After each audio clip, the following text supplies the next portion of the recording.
You're seriously calling us while we're boarding? My mother snapped through the speakerphone while airport announcements echoed behind her. I was sitting alone in an ICU bed with an IV taped to my arm and a pulse monitor blinking beside my head. "Mom," I whispered, my throat dry enough to hurt. The doctor said I collapsed from exhaustion. She let out a tired sigh like I was the inconvenience. "Camila, honey, your brother's birthday trip has been planned for months. We can't just cancel everything because you overworked yourself again." Then my younger brother Mason laughed in the background and said, "Tell her to drink water and stop being dramatic." The line disconnected before I could answer. I stared at my phone until the screen went black again, and I think something inside me went quiet after that. Before I continue, if this story speaks to your heart, or if you've ever felt invisible in your own family, please gently tap the like button and subscribe to the channel, but only if this story truly resonates with you. And if you're listening right now, I'd love for you to leave your city, your country, and your local time in the comments. Sometimes it helps to remember we're not as alone as we think we are. My name is Camila Ortega. I'm 34 years old, and the night I collapsed in a parking garage changed everything I thought I knew about my family. But to understand how I ended up alone in intensive care while my parents drank margaritas on a beach in Cancun, you need to understand what my role in that family had always been. I was the reliable one, the quiet one. The daughter people called strong because they expected her to survive things nobody else would tolerate. The ICU room was freezing. Hospitals always are. The fluorescent lights buzzed softly overhead, and every few seconds the machine beside me let out another steady beep that sounded weirdly calm, considering my body had basically shut itself down 3 days earlier. My lips tasted like metal. My chest hurt every time I breathed too deeply. A nurse named Nora adjusted my blanket around my shoulders and asked softly, "Has anyone from your family been here today?" I looked toward the empty vinyl chair beside the window. "No." She hesitated for half a second too long. "Your emergency contact didn't answer earlier either." I nodded like that information didn't hurt me, but the truth was, it did. It hurt in a very old, familiar way. The kind of hurt that doesn't surprise you anymore because it's been happening your entire life. 3 days before I collapsed, I'd wired my parents $3,200 to help cover Mason's resort package in Cancun because apparently the Ocean View suite was important for networking. Mason was 28 years old. He still borrowed money from our parents, except it wasn't really their money most of the time. It was mine. My mother Diane had perfected the art of asking for financial help in ways that sounded temporary and loving, just until your father's pension clears. Just until Mason gets back on his feet. Just this once, except just once, had quietly become 10 years of my life. 10 years of covering utility bills, mortgage payments, car repairs, dental work, prescription copays. Mason's unfinished business degree. Mason's failed gym startup. Mason's credit card debt after his breakup with some influencer in Scottsdale. Meanwhile, I worked 12-hour shifts, coordinating emergency medical freight across 3 states. Sleeping maybe 4 hours a night if I got lucky. My phone never stopped vibrating. Trauma centers waiting on blood shipments. Hospitals missing surgical equipment. Drivers quitting mid-route. Last winter, I worked 19 days straight during a blizzard emergency because 2 distribution managers got COVID and our company was short-staffed. Nobody in my family asked if I was okay. They just called asking if I could help cover Christmas dinner because money was tight. The funny thing is, I really believed I was helping people. I thought love looked like sacrifice. I thought maybe if I carried enough of their problems, eventually I'd matter as much as Mason did. But families like mine don't reward the person who sacrifices quietly. They depend on them. Around midnight, the night before I collapsed, I was still at the distribution center loading paperwork into a shipment binder, while my coworker Jenna leaned against the break room doorway, eating stale pretzels from a vending machine. "Camila," she said carefully, "you look awful." I laughed because I thought she was exaggerating. "Thanks. No, seriously." She lowered the pretzel bag slowly. "Your hands are shaking." I looked down. She was right. My fingers wouldn't stop trembling. My smartwatch buzzed again with another text from my mother. "Don't forget to transfer the extra $800 tomorrow morning. Mason wants the upgraded snorkeling package." I remember staring at that message while the warehouse lights flickered overhead. Somewhere nearby, a forklift beeped in reverse. My chest tightened strangely for about 5 seconds, then passed. I should have gone home. I should have turned my phone off. Instead, I sent the money. The next afternoon, I collapsed face first onto wet asphalt 15 feet from my car. According to the paramedics, my blood pressure had crashed so hard they thought I was having cardiac complications. The doctor later called it severe systemic exhaustion. My body had simply stopped cooperating. But the strangest part wasn't waking up in intensive care alone. It wasn't even seeing my family smiling in vacation photos while I lay connected to heart monitors. It was what happened 6 days later when my father finally walked into my hospital room carrying paperwork instead of flowers, looked directly at me, and said, "Camila, we need to discuss removing your name from some family accounts before this gets complicated."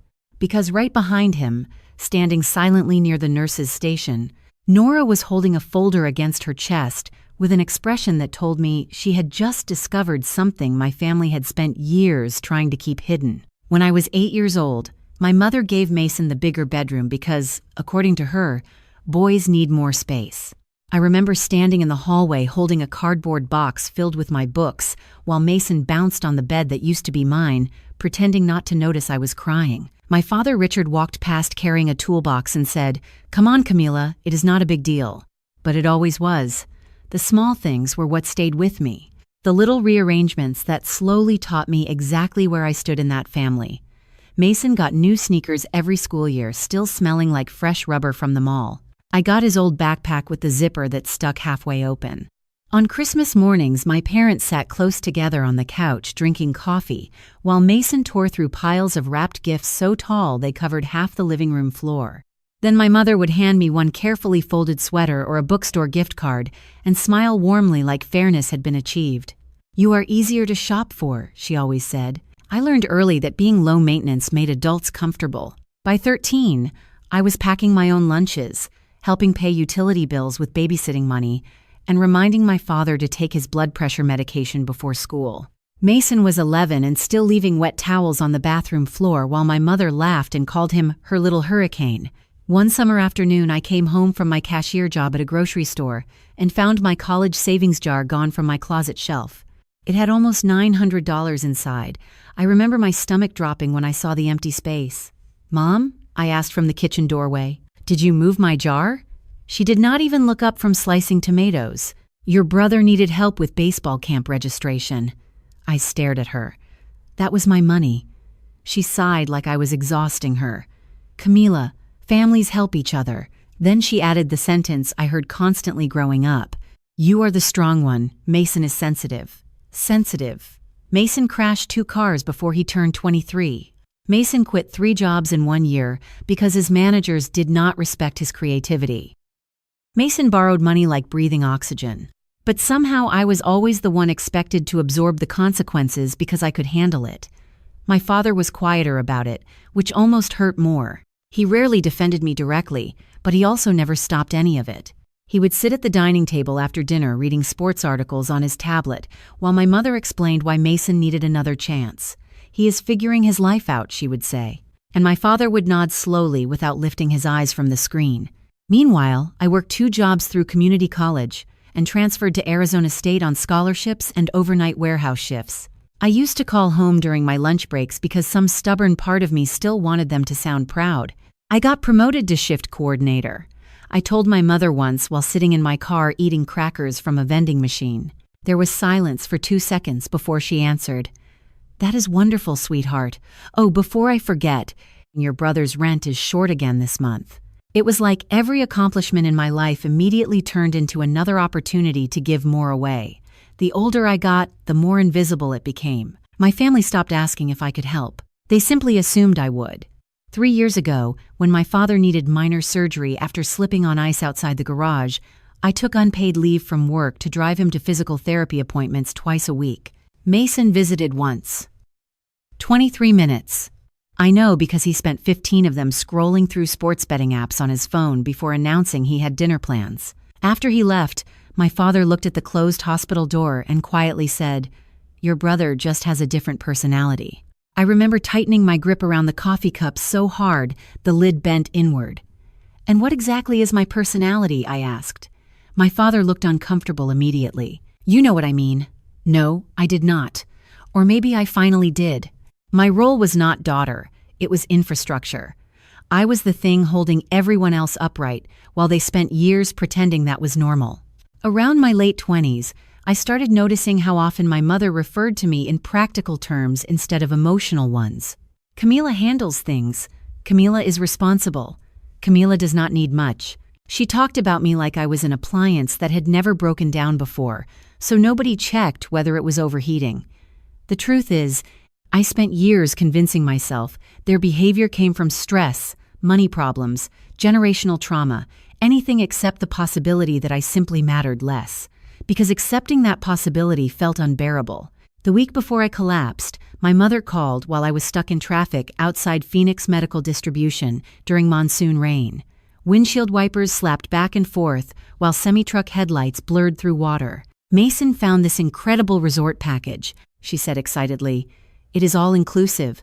I had not slept more than 4 hours in days. Mom, I am tired." "Everyone is tired, Camila." Then her voice sharpened slightly. "You know your brother has had a difficult year." I laughed softly before I could stop myself. Not because anything was funny, because suddenly I realized something terrifying. Nobody in my family had asked me if I was okay in a very long time. There was a pause on the line after my laugh. Then my mother said quietly, "You sound emotional lately." Emotional. Like exhaustion was a personality flaw instead of a warning sign. That night, after wiring another payment to cover Mason's resort expenses, I sat alone in my apartment, eating microwaved soup beside stacks of unopened mail while rain tapped against the kitchen window. My chest hurt again, sharper this time. I remember pressing my palm against my sternum and staring at the dark reflection of myself in the glass. And for the first time in my life, I had the strange feeling that something inside my family had been hidden from me on purpose.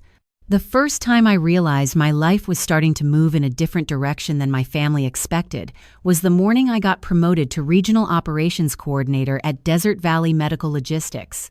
I was 29 years old, standing in a conference room that smelled like burnt coffee and dry erase markers while my supervisor Greg handed me a thin folder with my new salary packet inside. "You earned this," he said simply. "Nobody works harder than you."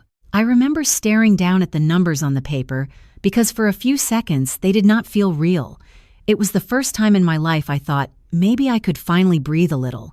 Maybe I could move into a better apartment, sleep more than 4 hours, replace the Honda Civic that rattled every time I drove above 65 miles per hour. Maybe even take a vacation somewhere cold and quiet where nobody needed anything from me. That fantasy lasted less than 2 hours. My mother called before I even left the office parking lot.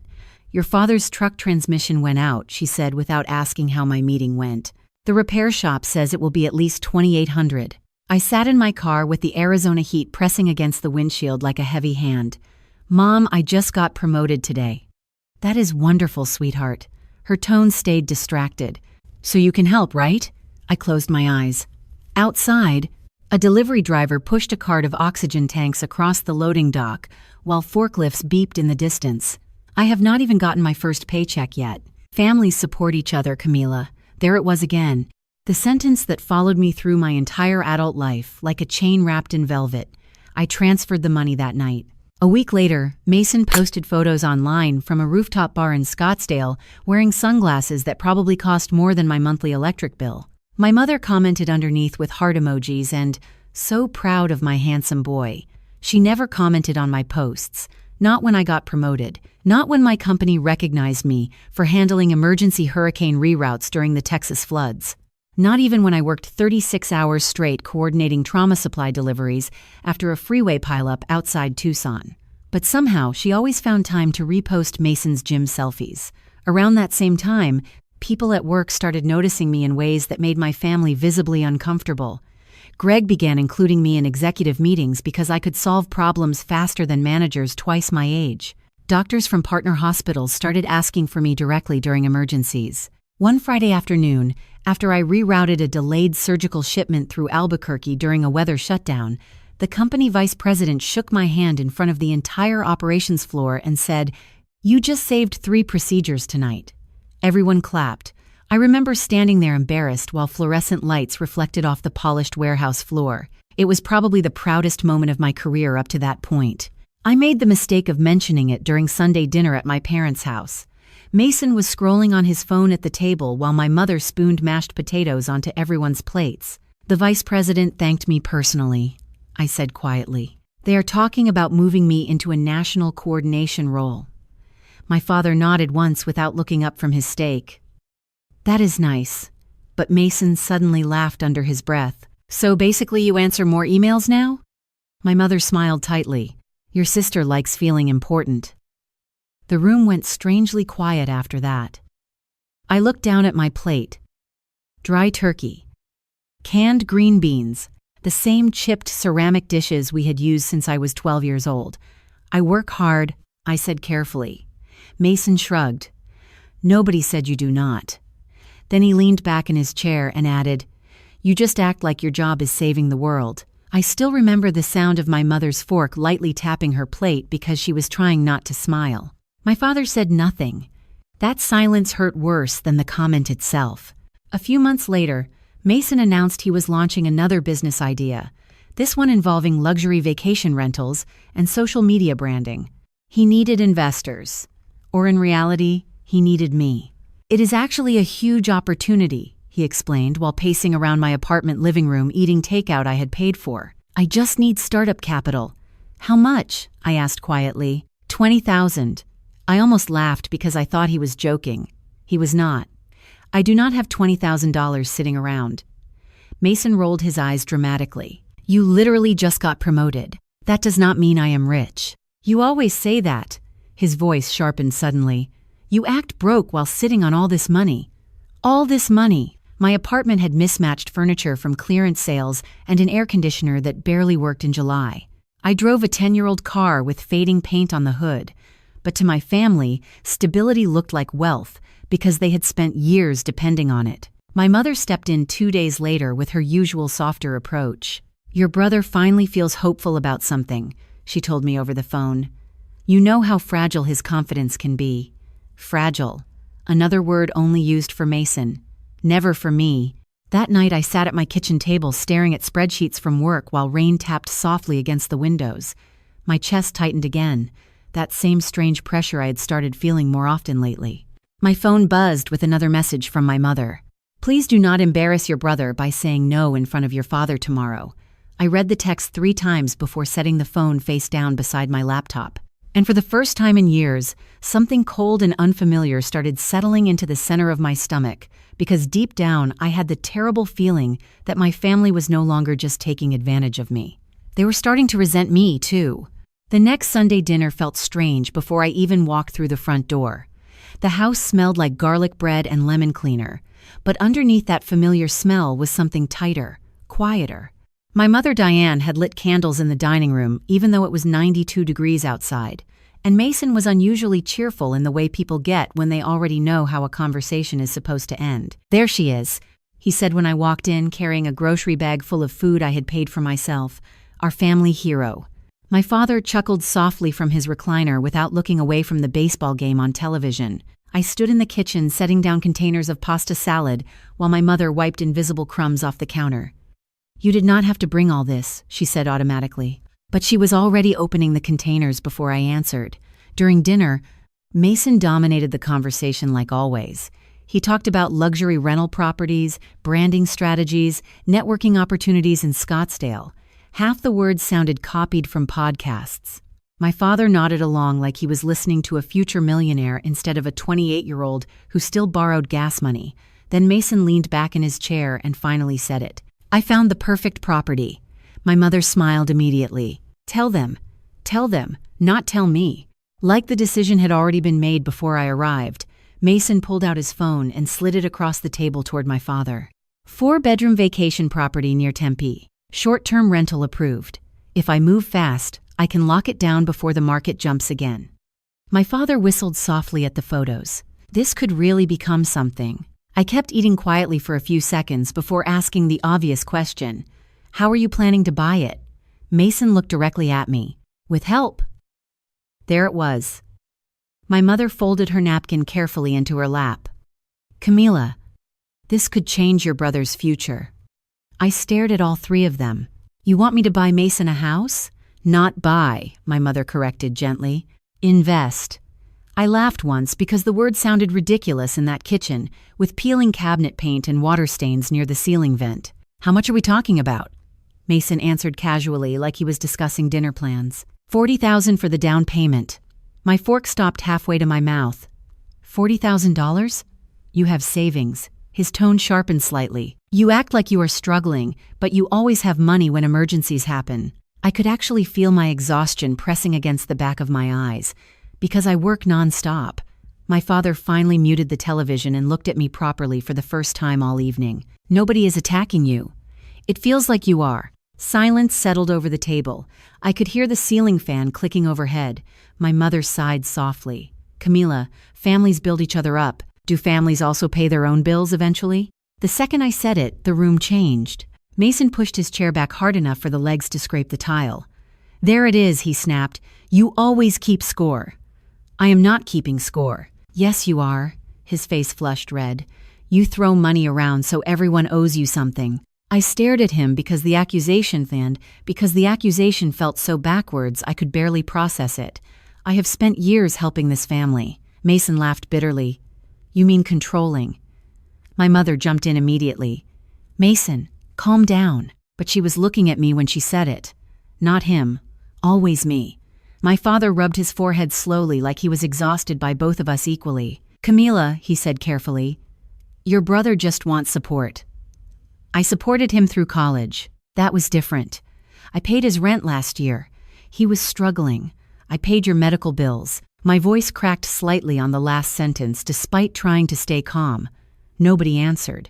Not one person at that table said thank you. Mason crossed his arms and leaned back in his chair.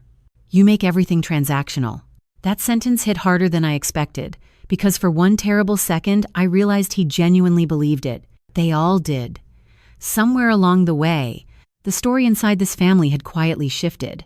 I was no longer the daughter sacrificing herself for everyone else. I was the selfish, successful one who thought she was better. My mother reached across the table toward me with that soft, patient expression she used whenever she wanted me to feel guilty. Sweetheart, nobody is saying you owe us anything. Then she added quietly, but families remember who shows up for them. I looked down at my untouched food while something cold moved through my chest.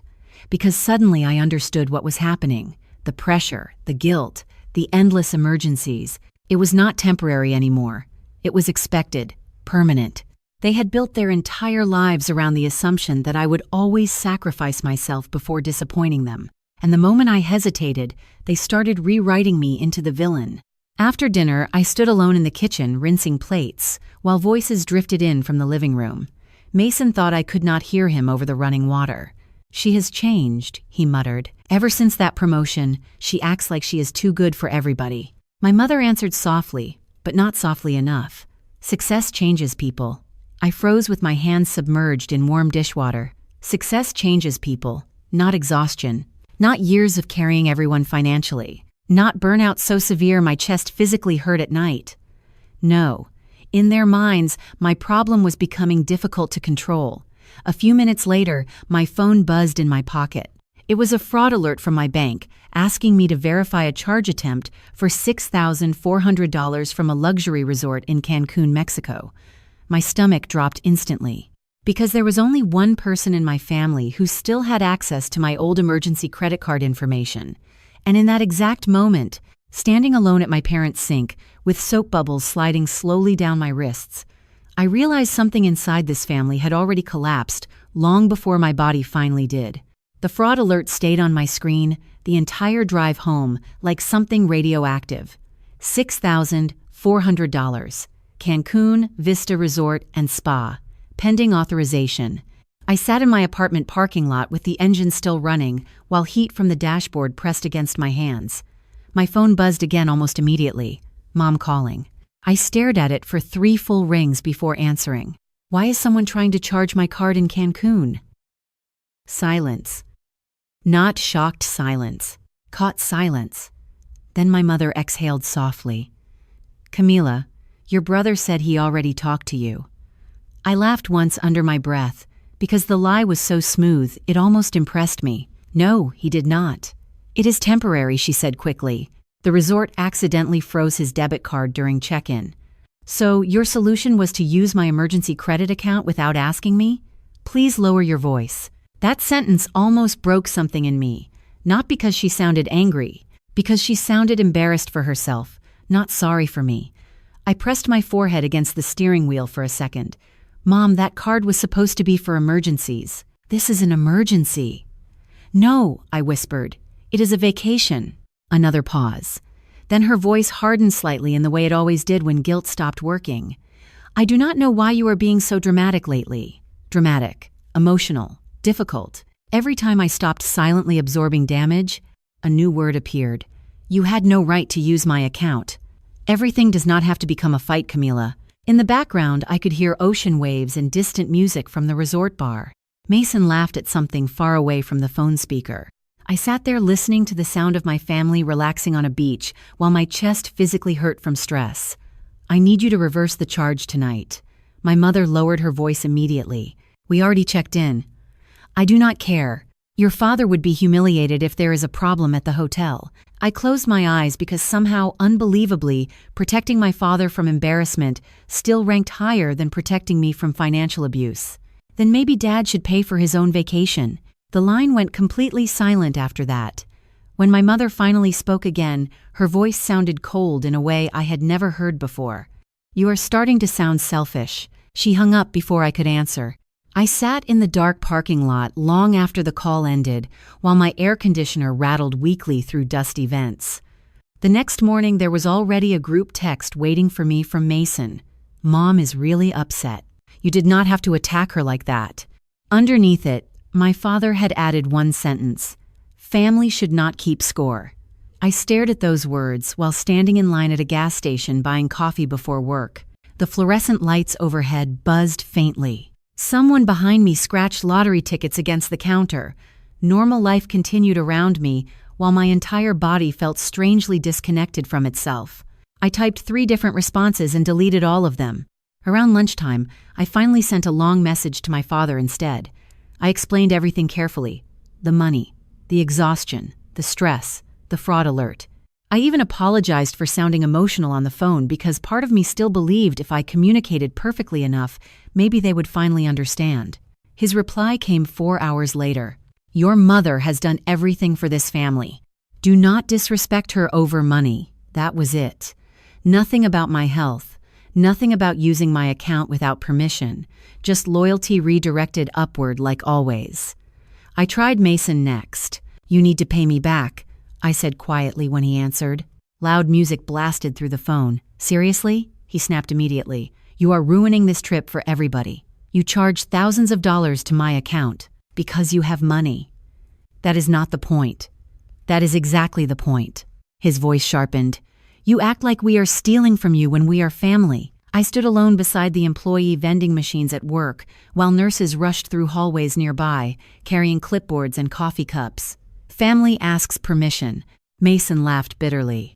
God, you really think you are better than us now. Then he hung up too. Over the next few days, I kept trying anyway because I still had not fully accepted reality. I sent emails, long, careful ones. I attached screenshots of the charges, budget spreadsheets, payment records showing how much I had already contributed over the years. I wrote things like, I am overwhelmed and I need boundaries, and I cannot keep doing this alone. My mother responded once with a 3-sentence email that somehow made me feel smaller than silence would have. We are sorry you feel underappreciated. Your father is devastated by this tension. Mason says he does not even recognize you anymore. That word devastated stayed with me because it was so backwards. I was the one waking up at 3 a.m. with chest pain. I was the one eating antacids like candy between 16-hour shifts. I was the one watching my savings disappear while pretending everything was manageable. But somehow they had positioned themselves as the wounded party because I finally asked them to stop taking from me. 2 days later, my Aunt Teresa called unexpectedly while I was folding laundry in my apartment. Honey, she said carefully, your mother told everyone you are having some kind of breakdown. I stopped moving completely. What? She said work stress is making you unstable about money. I could hear dishes clinking softly in the background at her house. I just wanted to check on you. My throat tightened so fast I could barely answer. I am not unstable. I know, but her hesitation lasted just long enough to tell me she was not completely sure anymore. That was the moment I understood how far the story had already spread. My family was protecting themselves before I had even fully processed what they were doing to me. They were turning my exhaustion into evidence against me. By the end of that week, I stopped answering most calls entirely. I muted the family group chat after my mother sent photos from a sunset cruise in Cancun with the caption, "Much needed family time." I remember staring at that message alone in my apartment, while rain tapped softly against the windows and the microwave hummed behind me heating another frozen dinner. Nobody asked why I had gone quiet. Nobody came to check on me. And somewhere in that silence, I realized something terrifying. If I disappeared completely for a while, I was not sure my family would notice right away. The week before I collapsed felt strangely quiet, like the world had already started pulling away from me before I realized I was falling. I stopped calling my parents. They stopped calling too. At first, I thought they were giving me space after the argument about Cancun, but after 4 days passed without a single message asking if I was okay, I understood something painful. Silence had become easier for them than accountability. I still went to work every morning because I did not know what else to do with myself. At 5:30 each morning, I drove through dark Phoenix streets with coffee balanced between my knees, while talk radio crackled softly through old speakers. The city always looked lonely before sunrise, empty gas stations glowing under fluorescent lights, delivery trucks idling outside hospitals, construction workers eating breakfast burritos beside orange traffic cones. I started noticing how tired everyone looked, like exhaustion was just part of adulthood in America now. One Thursday afternoon, I nearly fainted while climbing the metal stairs to the operations office. Greg caught my elbow before I hit the railing. "Camila," his voice sharpened immediately. "Sit down." I laughed automatically because that was what I always did when people worried about me. "I am fine." "No, you are not." He crouched slightly to look at my face. "You look pale." I sat in the break room afterwards staring at a bottle of Gatorade while coworkers moved around me discussing shipment delays and weather reroutes.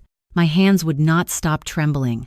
Jenna sat across from me quietly for a minute before asking, "When is the last time you slept more than 5 hours?" I could not answer honestly. The truth was I did not really remember anymore. My body had started doing strange things at night.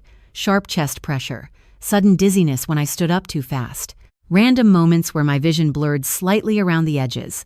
But every time I thought about slowing down, panic immediately followed because if I stopped working, everything else in my life would collapse too. Rent, bills, my father's medication, Mason's debt payments that somehow still had not fully stopped.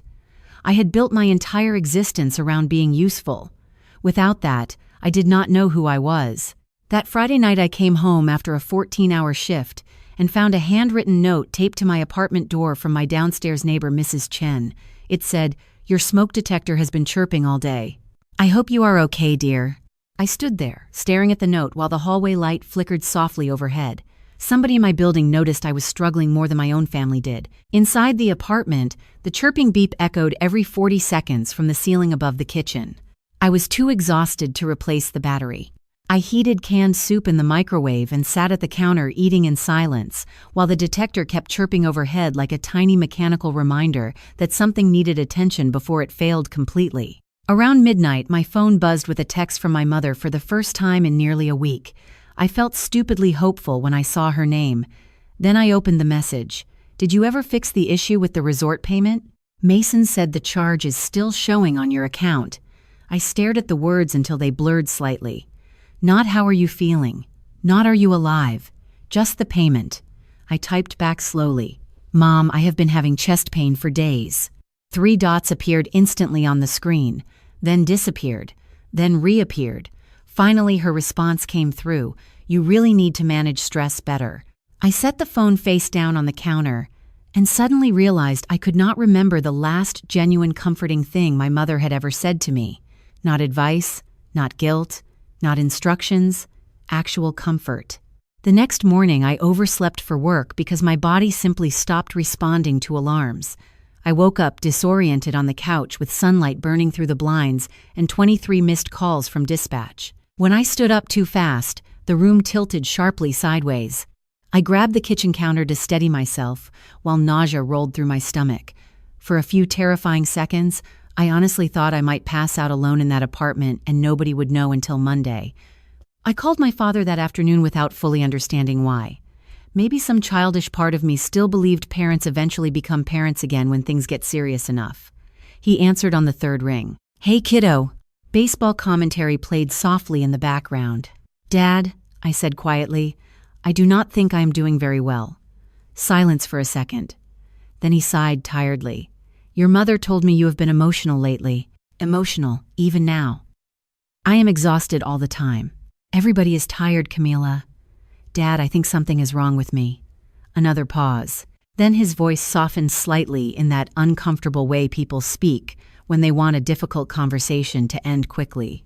"Maybe take a vacation or something." I almost laughed because the irony felt unbelievable. "With what money? You make good money." I closed my eyes, not after supporting everybody else. His tone changed immediately after that. Defensive. "Nobody forced you to do anything." The words landed harder than shouting would have, because deep down, I think he actually believed them. I ended the call a few minutes later after pretending I was feeling better. Then I sat on the edge of my bed staring at laundry piled in the corner and unopened mail scattered across the floor while the apartment stayed painfully quiet around me. No husband, no children, no close friends nearby. Just work and obligation and exhaustion stretched across years, so gradually I never realized how empty my life had become, outside of serving other people. That night I did something I had not done in almost 11 years. I turned my phone completely off. No work alerts, no family messages, no emergency requests. Just silence, real silence. At first it felt wrong, almost dangerous, like I was abandoning responsibilities I could not afford to ignore. But sometime around 2 in the morning, lying awake listening to distant traffic outside my apartment window, I felt something else underneath the fear.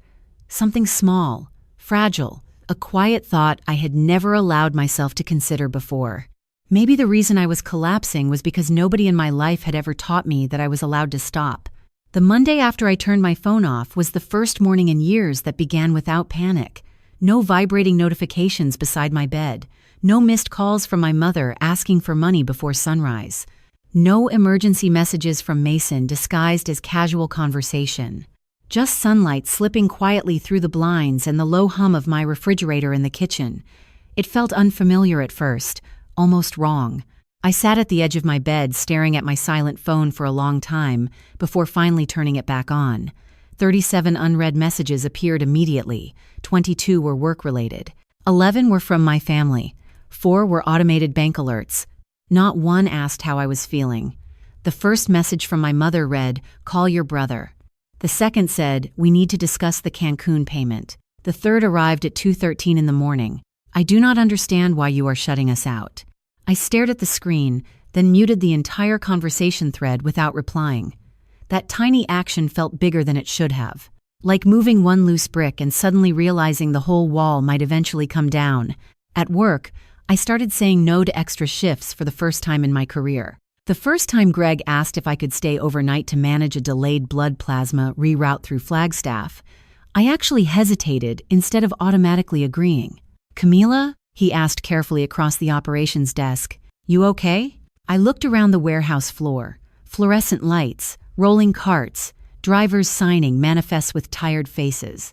The same world that had consumed my entire adult life.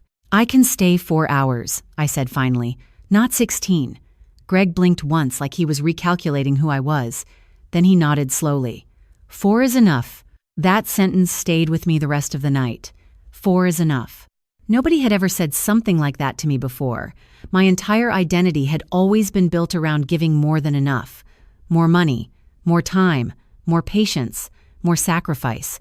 I did not know how to exist without overextending myself. Around that same time, I started noticing small things about my apartment again. Things I had ignored for years because I was never really living there, only recovering between workdays. The kitchen window faced west and turned gold around 6:30 in the evening. The old woman downstairs watered her plants every morning wearing the same pink robe. There was a tiny coffee shop 3 blocks away where jazz music played softly through hidden speakers while college students worked on laptops for hours. One Saturday morning, I sat there drinking coffee slowly instead of rushing somewhere for someone else. The barista, a guy named Eli with silver rings on both hands, smiled while handing me my cup. "You come here often?" he asked casually. I almost said no automatically, then realized I could if I wanted to. "Maybe now," I answered. He smiled back. Such a small interaction, but I walked out feeling strangely emotional because it had been so long since someone spoke to me without needing something. My family noticed the change eventually. Of course they did. People get uncomfortable when access to you starts disappearing. My mother called repeatedly for 3 straight days before finally leaving a voicemail. "Camila, your father is upset that you are ignoring us. I listened to the message while folding laundry at home. Not we miss you, not we are worried, just upset." Later that same night, Mason texted me directly. "Are you really going to make this whole thing weird forever?" I typed back before I could overthink it. It was already weird. His response came immediately. "Wow, you really have changed." I stared at those words while my dryer rumbled softly in the background. Maybe I had changed, or maybe exhaustion had finally stripped away my ability to pretend their behavior was normal. 2 weeks later, something happened at work that quietly shifted my entire future. Desert Valley Medical Logistics lost a major operations manager unexpectedly after he accepted a corporate position in Denver. The role paid significantly more than my current job and involved national coordination oversight. Bigger responsibility, bigger salary, bigger visibility. Greg stopped by my desk late one evening, holding a file folder against his chest. "You should apply," he said. I laughed immediately because that was my instinct. Anytime someone suggested I deserved more. "I'm not qualified for that, Camila." He leaned one arm against the cubicle wall. "You already do half the job unofficially." I looked down at the spreadsheets glowing across my monitor while forklifts beeped faintly somewhere across the warehouse. "It would mean more hours." "Actually," he said carefully, "it would mean less physical burnout and more leadership." Leadership. The word sounded strange attached to me. I had spent so much of my life functioning like support staff in every relationship that I forgot competence could also create authority. That night, I updated my resume for the first time in almost 6 years, while rain moved softly against my apartment windows. My phone buzzed twice during the process. Mom calling, then Mason calling. I let both ring until they stopped. Afterward, the apartment became quiet again, except for keyboard clicks and distant thunder outside. Around midnight, I submitted the application. Then I sat back in my chair staring at the confirmation email glowing on the screen, while something unfamiliar moved through my chest. Not fear this time, not obligation, something steadier, like the beginning of a life that might finally belong to me. And somewhere, deep down, for the first time in years, I had the strange feeling that surviving was no longer the only thing I was capable of doing. 3 months after I submitted the application, my employee badge changed color. It sounds small, but people who work in hospital logistics understand what that means. For 6 years, my badge had been plain white, with black lettering underneath my photo. Operations Coordinator, Temporary Access Level, Standard Clearance. Then one Tuesday morning, Human Resources handed me a dark blue badge with silver trim and updated credentials that unlocked executive floors, emergency command rooms, and national dispatch systems across 3 states. National Operations Manager. My hands actually shook slightly when I clipped it onto my blazer. The plastic still smelled new. "Looks good on you," Jenna said while leaning against my office doorway holding an iced coffee. I laughed quietly.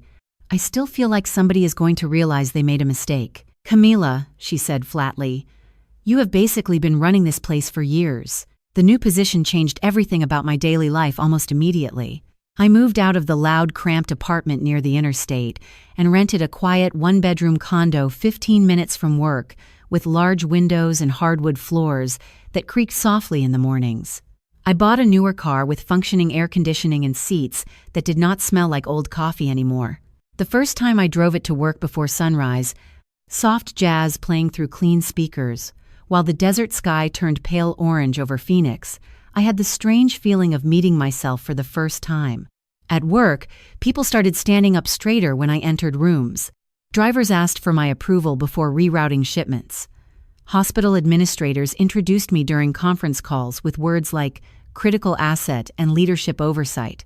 One afternoon during a regional emergency response drill, a trauma surgeon from Albuquerque paused outside the command center after a 14-hour coordination push and said, "You are the reason this system functions smoothly." Nobody in my family had ever spoken about me that way. The office itself changed too. My old cubicle disappeared. Now I had glass walls, dual monitors, and a small brushed steel nameplate sitting beside the door that read Camila Ortega, National Operations Manager.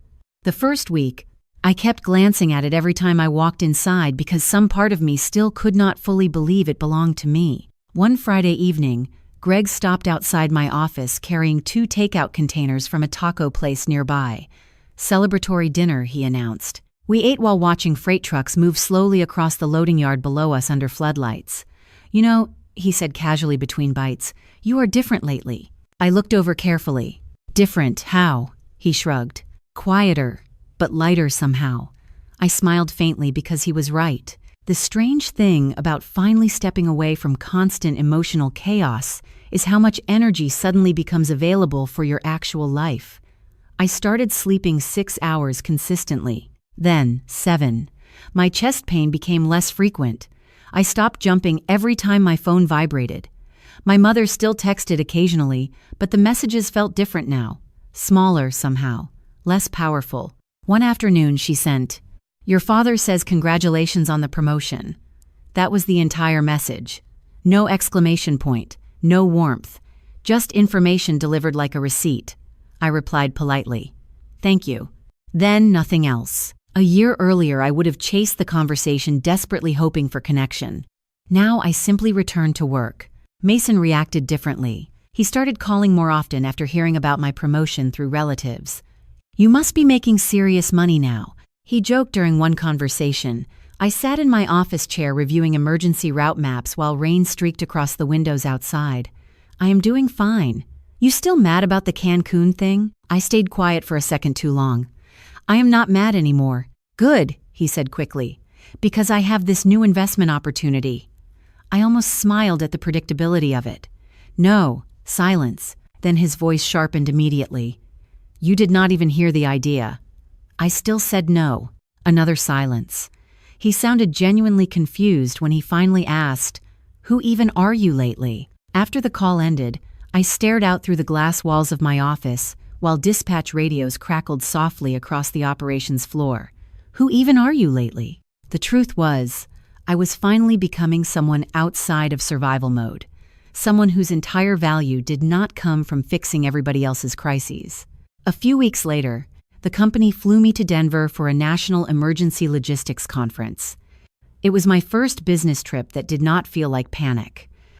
The hotel lobby smelled like cedarwood and expensive coffee. Snow drifted slowly outside giant windows, while healthcare executives in tailored coats crossed polished marble floors carrying leather briefcases. During a networking dinner, a hospital systems director shook my hand and said, "I have heard your name for years." That sentence stayed with me all night, not because of status, because for the first time in my life, people recognized me for what I built instead of what I sacrificed. Back in Phoenix, my apartment slowly started feeling like a home instead of a recovery station. I bought real plants, framed photographs from places I traveled for work, a blue ceramic bowl from Santa Fe that sat near the kitchen sink, catching morning sunlight. Small, ordinary things that belonged entirely to me. Then, one evening, almost 8 months after my collapse, everything connected back to the hospital room again. I had just returned home from work when my phone rang unexpectedly from an unknown number. I almost ignored it, but something made me answer anyway. "Hello?" For 2 seconds, nobody spoke. Then an older woman's quiet voice said, "Camila?" I sat down slowly at the kitchen counter without understanding why my heartbeat suddenly changed. "Yes?" Another pause. Then she said the name that made my entire body go still. "My name is Marisol Alvarez, and I think it is finally time we talked about your family." For a few seconds after the woman said her name, I could not speak at all. I stood motionless in my kitchen while traffic moved faintly outside my condo windows and the refrigerator hummed softly behind me. Marisol Alvarez. The name felt familiar in the unsettling way childhood memories sometimes do before they fully surface. "I think you have the wrong person," I said finally. though my voice sounded uncertain even to me. The woman exhaled slowly on the other end of the line. No, Camila, I do not. Her voice sounded older, calm, careful with every word. I knew your mother a very long time ago. My stomach tightened immediately. You know my mother? I am your mother's mother. The room went completely silent around me after that. I actually sat down because my knees suddenly felt weak. My grandmother, not dead, not missing. Not the woman my mother spent my entire life describing as selfish, unstable, and dangerous. Just real, breathing. Calling me directly on a Thursday night, while rain drifted softly against the glass outside my kitchen. That is impossible, I whispered automatically. My mother said you abandoned the family when she was young. Another long silence passed. Then Marisol answered quietly, that is not what happened. I looked down at my own hand, gripping the edge of the counter so tightly my knuckles had turned white. Then what did happen? Not over the phone, she said gently. Please. Something in her tone stopped me from hanging up. There was no desperation in it, no manipulation, just exhaustion. The kind that comes from carrying the same story too long alone. We agreed to meet the following Saturday afternoon at a small cafe in Scottsdale. The entire drive there, my chest stayed tight with a strange mixture of dread and curiosity. I kept hearing my mother's voice from childhood. Do not ask about that woman. She hurt this family badly. Every memory I had of Marisol came secondhand through Diane's bitterness. A selfish mother, a liar, someone who walked away. But then why had she paid my hospital bills? Why had her name appeared on the visitor log every day while my actual family vacationed in Cancun? The cafe sat beside a bookstore with wide front windows and hanging plants near the entrance. When I walked inside, soft acoustic music drifted through hidden speakers while people typed quietly on laptops beneath warm yellow lighting. I spotted her immediately near the back corner booth. She looked older than I expected, maybe early 70s. Silver streaks through dark hair pulled loosely back, cream-colored sweater, reading glasses resting beside untouched tea. But the thing that unsettled me most was how much she looked like my mother around the eyes. She stood slowly when she saw me. Camila. I stayed standing beside the table for a moment because I genuinely did not know what to do. Hugging her felt impossible. Leaving felt impossible too. You are really my grandmother? Her expression tightened slightly at the question. Hurt, but unsurprised. Yes. I sat down carefully across from her while my heartbeat thudded unevenly in my chest. Why now? She folded her hands together quietly. Because when I heard you collapsed, I realized your mother had repeated the same pattern onto you. My throat tightened immediately. What pattern? Marisol looked down briefly before answering. Turning love into obligation. For a second, neither of us spoke. A server passed, carrying coffee cups. Rain tapped softly against the front windows. Somewhere near the counter, milk steamed loudly beneath the hiss of an espresso machine. Everything around us felt painfully ordinary, while my entire understanding of my family started shifting underneath me. My mother said you abandoned her, I said carefully. Did you? Marisol's eyes moved toward the window. No, just one word. Calm. Certain. Then why would she say that? Marisol hesitated long enough for me to realize the answer would matter. Because your grandfather left me everything. I blinked slowly. What? The house, his investments, most of the family trust. She paused. Your mother believed it should have belonged to her immediately after he died. My stomach dropped. You fought over money? Your mother stopped speaking to me after I refused to liquidate the trust. I stared at her silently while pieces inside my head started rearranging themselves. She told everyone you disappeared. Marisol smiled sadly. No, Camila. I was pushed out. The server arrived then asking if we wanted refills. Neither of us answered immediately. My hands felt cold suddenly despite the warm cafe. So why help me? I finally asked after the server walked away again. Marisol looked directly at me for the first time since I sat down. Because I watched what happened to you. Watched? Your school graduations. Your scholarship ceremony at Arizona State. Your promotions. My heartbeat stumbled. What are you talking about? I stayed away because your mother made it clear she would cut contact completely if I came near the family. Her voice stayed calm, but her fingers tightened slightly around the teacup. But I never stopped checking on you. I could barely process what I was hearing. "You knew about me my entire life?" "Of course I did." Her expression softened painfully. "You were my granddaughter." Something inside my chest twisted hard enough to hurt. All those years believing nobody saw me clearly.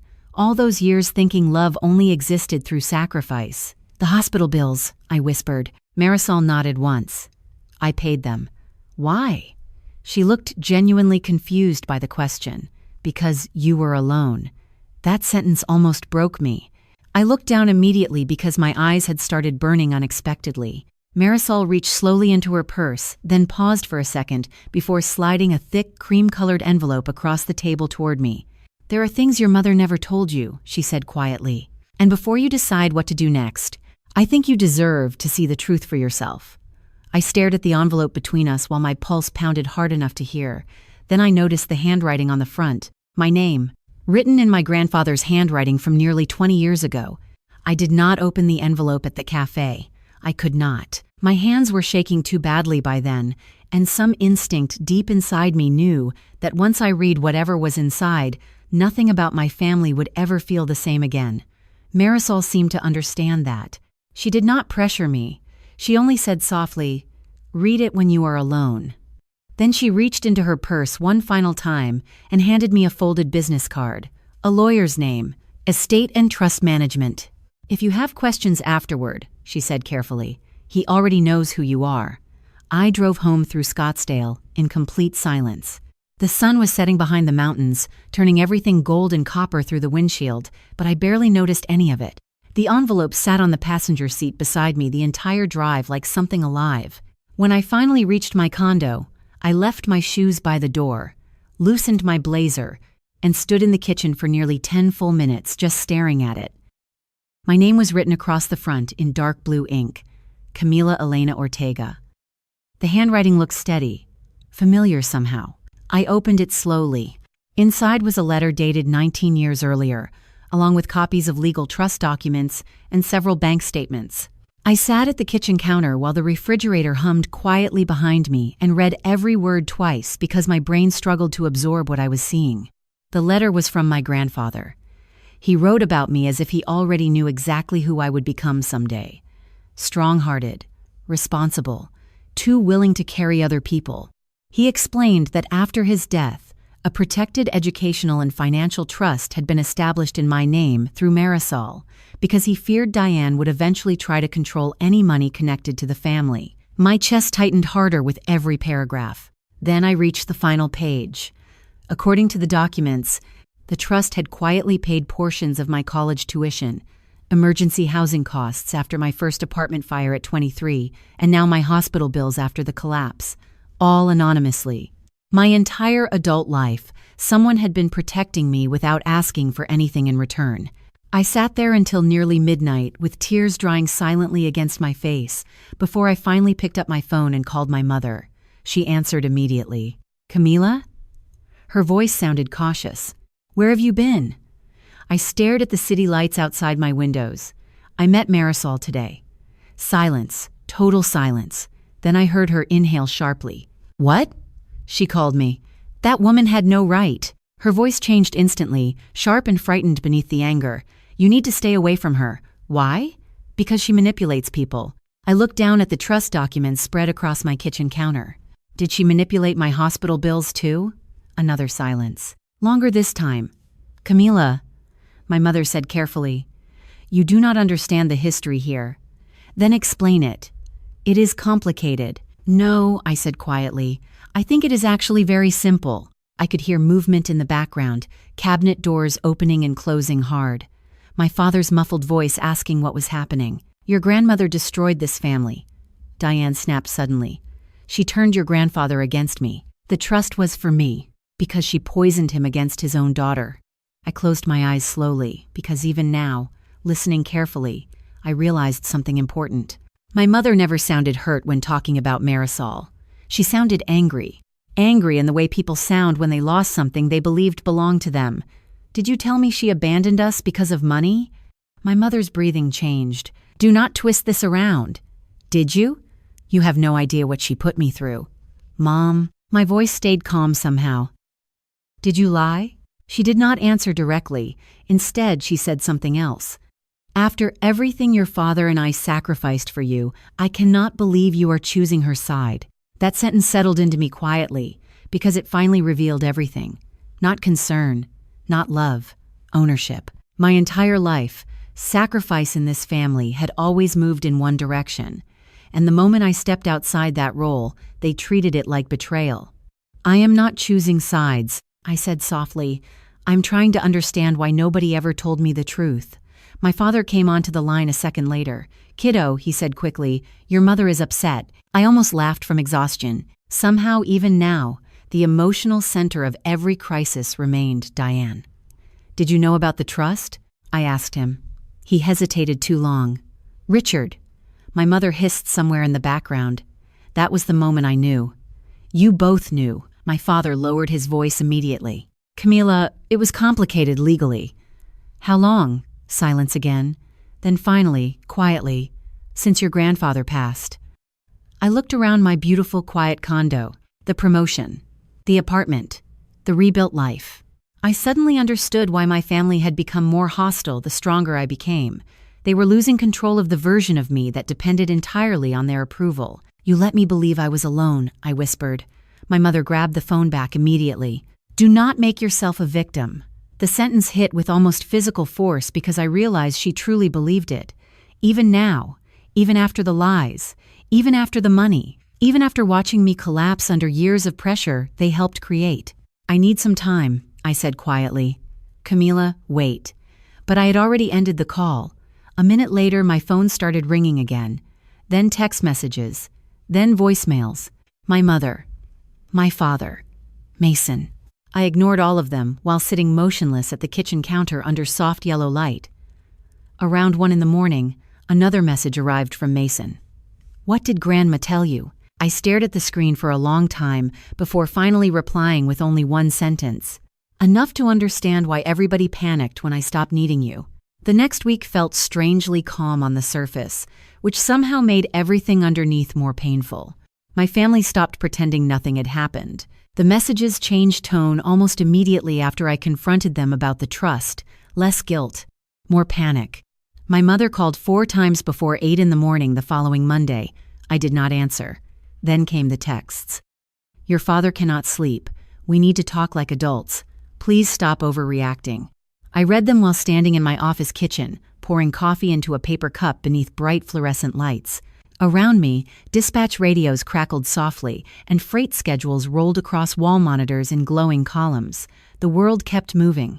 Hospitals still needed supplies. Flights still got delayed.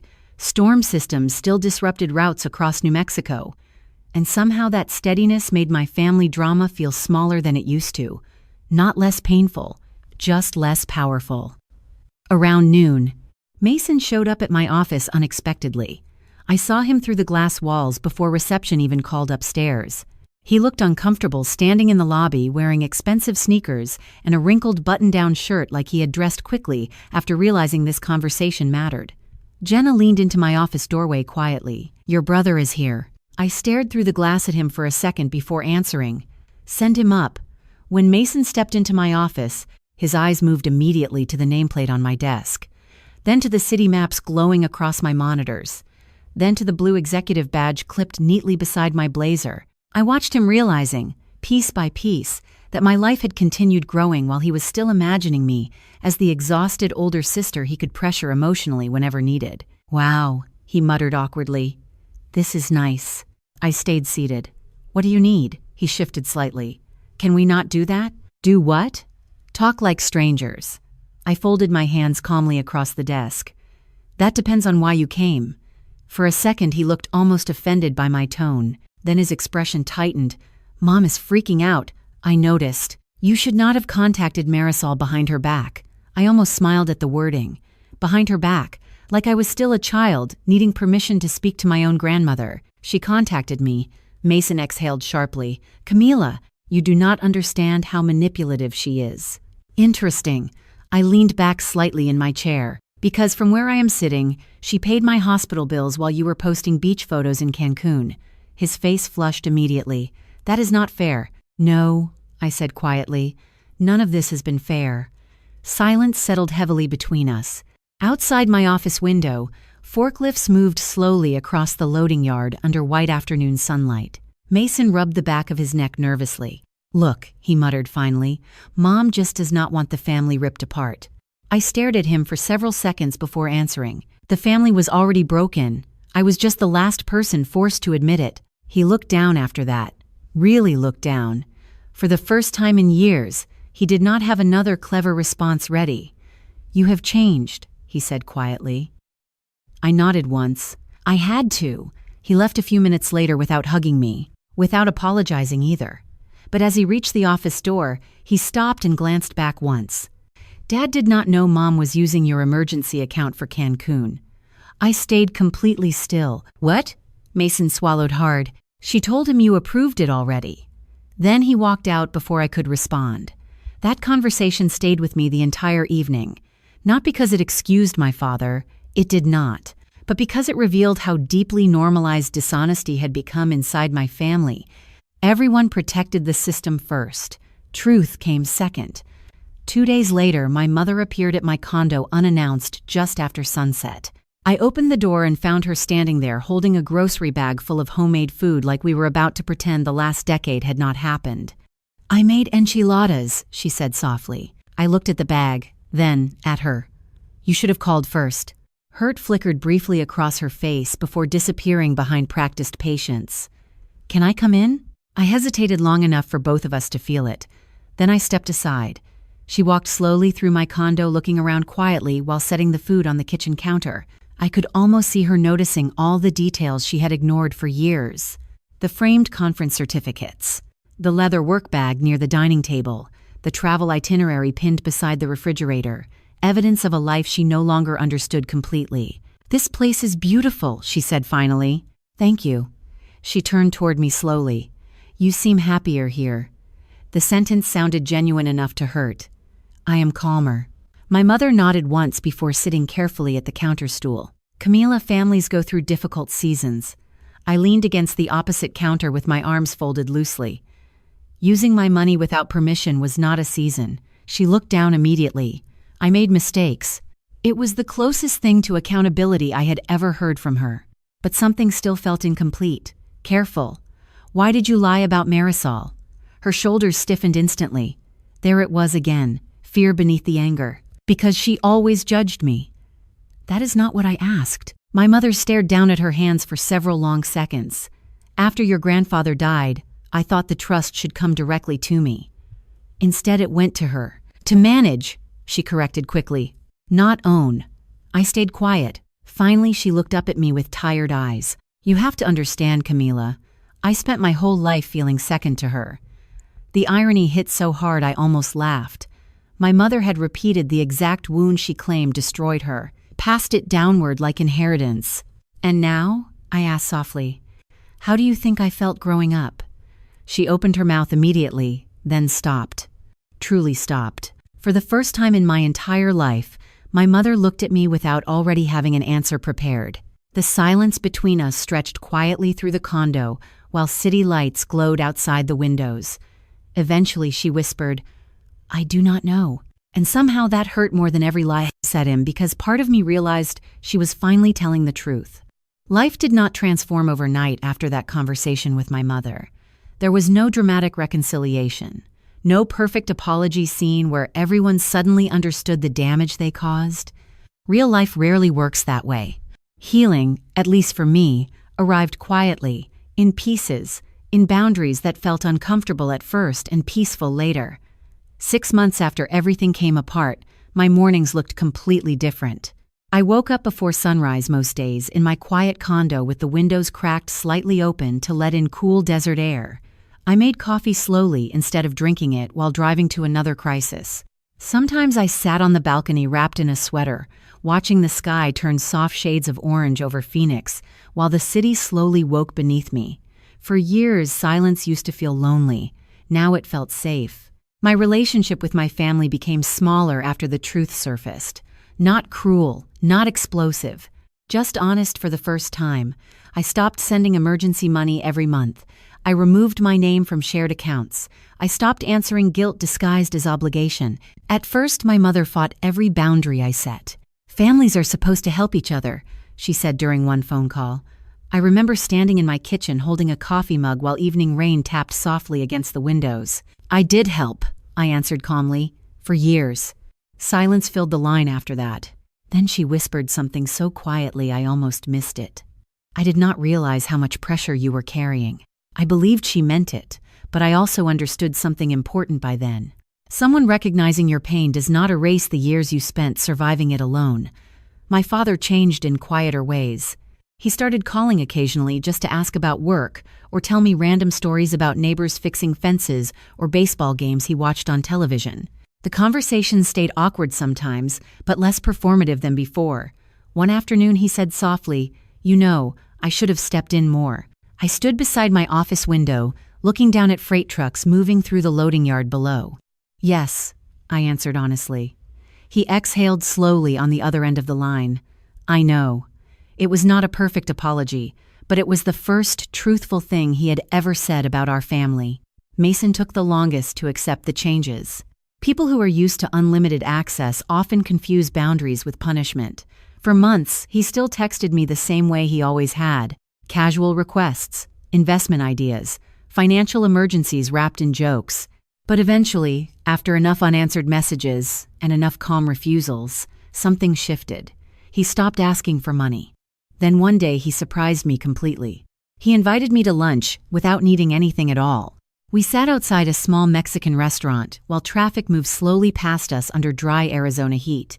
Halfway through the meal, he looked down at his untouched soda and said quietly, "I think Mom always expected you to save all of us." I stayed silent. He rubbed his hands together awkwardly. I kind of expected it too. For the first time in my life, nobody defended it afterward. Nobody explained it away.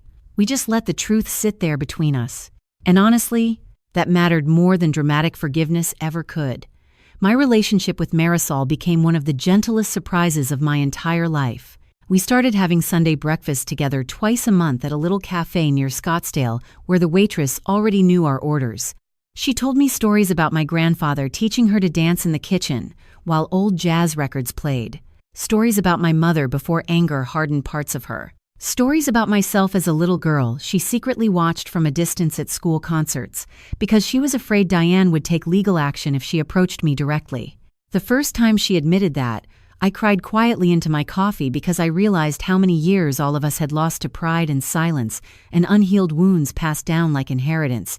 One evening before Christmas, Marisol handed me a small wooden jewelry box that had belonged to my grandfather. Inside was an old silver compass with scratches across the back. "He carried it every day," she told me softly. I turned it carefully in my hands, beneath warm restaurant lighting, while traffic headlights moved beyond the windows outside. Engraved across the metal were 7 simple words. "Trust yourself when the world feels unfamiliar." I think that was the moment everything finally settled inside me, not because the pain disappeared. Some wounds do not disappear completely, but because I finally understood that my value had never depended on how much I sacrificed for people unwilling to protect me in return. If you are listening to this story while carrying the weight of everybody else's expectations, I need you to hear me clearly. Love should not require you to abandon yourself. Helping people is beautiful. Caring deeply is beautiful. But if your kindness only exists through exhaustion, guilt, fear, or constant self-erasure, eventually your body and spirit will start begging you to stop. Sometimes the most important boundary you will ever set is the one that teaches other people your life matters too. Protect your finances. Protect your peace. Pay attention to the quiet voice inside you when something feels wrong, even if the people around you keep calling you dramatic for noticing it. God or the universe, or whatever higher power you believe in, gave you instincts for a reason. Mine kept warning me long before my body collapsed in that parking lot. I just did not know I was allowed to listen. My name is Camila Ortega. I am 34 years old, and the core lesson I want to leave with you is this. The people who truly love you will never require you to destroy yourself to prove it. Thank you for sitting with me through this story. Truly. If you have ever felt invisible inside your own family, I hope this reminded you that your exhaustion is not weakness, your boundaries are not cruelty, and your healing matters even if other people do not understand it right away. sometimes surviving is not the hardest part. Sometimes the hardest part is finally believing you deserve peace after years of chaos. A few nights ago, I placed my grandfather's silver compass beside the window in my condo, where the morning sunlight reaches it first every day. The metal still catches the light softly at sunrise. And every time I see it there, I remember that losing your direction for a while does not mean you are lost forever. If this story stayed with you, feel free to leave a comment sharing where you are listening from and what part touched your heart most deeply. And if you would like to hear more stories about healing, family, betrayal, resilience, and learning how to reclaim yourself after emotional loss, there are more waiting for you in the playlist on this channel. Some of them may feel painfully familiar. Some may help you feel less alone. And one of them might arrive exactly when you need it most.